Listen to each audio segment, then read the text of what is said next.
Brad, if you could tell me a little bit about choosing a car in order to restore. I mean, do you look at the things that just naturally gravitate your attention that are appealing to the eye, or what do you focus on when you choose a car to restore?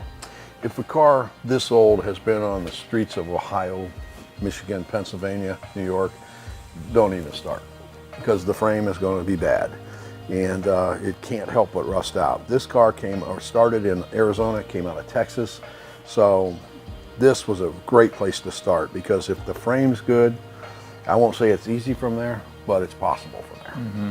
So, and this has got a great frame on it. And this, of course, this is the frame of the car. The body sits on the frame, and all the suspension is hooked to the frame. So it all starts right here. The first piece that comes down the assembly line on any car is the frame.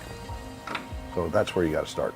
But if the frame has been either bent or rusted out, can it be repaired? Yes, it can. A lot of work and a lot of money, but a frame can be sectioned, it can be straightened. Anything given enough time, money, and effort and energy, it can be fixed. And it's just a whole lot easier to start with a good frame, but unless it's bent like a pretzel, it can be done.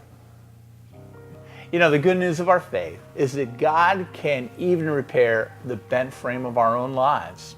While some may think that we are hopeless, Christ sees potential that others cannot see.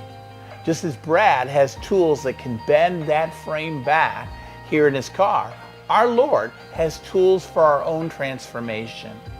And what can really bend us back into our proper God-given shape is submitting to the cross of Christ. It is the cross of Jesus that truly can make us right again.